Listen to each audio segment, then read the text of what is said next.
আর্জেন্টিনার জন্য দুঃসংবাদ, টানা ৩৭ ম্যাচের হারের মুখ দেখেনি স্পেন। আন্তর্জাতিক ফুটবল যেন হারতেই ভুলে গেছে স্পেন ফুটবল দল।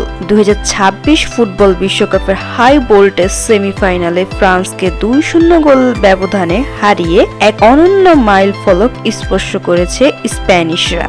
সব ধরনের প্রতিযোগিতা মিলিয়ে মোট 37টি ম্যাচে অপরাজিত থাকার কীর্তি করেছে লা রোহারা। আন্তর্জাতিক ফুটবলের ইতিহাসে ইউরোপীয় দল হিসেবে ইটালির গড়া টানা সর্বোচ্চ 37 ম্যাচ অপরাজিত থাকার অল টাইম রেকর্ডটি ছুঁয়ে ফেলেছে স্পেন। এবার বিশ্বকাপের ফাইনালে আর্জেন্টিনার বিপক্ষে জিতলে ইটালিকেও ছাড়িয়ে যাবে তারা। 2024 সালে 22 মার্চ কলম্বিয়ার বিপক্ষে একটি প্রীতি ম্যাচে 1-0 ব্যবধানে হেরেছিল স্পেন। সেই হারের পর থেকে যেন এক ভিন্ন রূপে আবির্ভূত হয় লা রোহারা।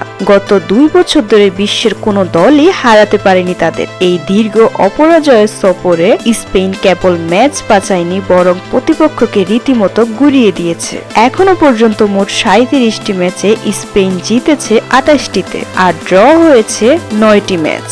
ইটালির রেকর্ড স্পর্শ করার পর স্পেনের সামনে এখন সুযোগ ফুটবল ইতিহাসের একক সিংহাসনের বসার। আসন্ন ফিফা বিশ্বকাপের ফাইনালে যদি স্পেন অপরাজিত থেকে মাঠ ছাড়তে পারে, তবে তারা ইটালিকে ছাড়িয়ে এককভাবে ইউরোপের দীর্ঘতম অপরাজিত দল হিসাবে নতুন বিশ্ব রেকর্ড গড়বে। ফুটবল বিশ্লেষকদের মতে তরুণ ও অভিজ্ঞতার দারুণ সমন্বয় গড়া বর্তমান স্পেন দলটি যেভাবে খেলছে, তাতে বিশ্বকাপ শিরোপার পাশাপাশি এই রেকর্ড নিজেদের করে নেওয়া এখন কেবলই সময়ের ব্যাপার। ভিডিওটি ভালো লাগলে সাবস্ক্রাইব করতে ভুলবেন না।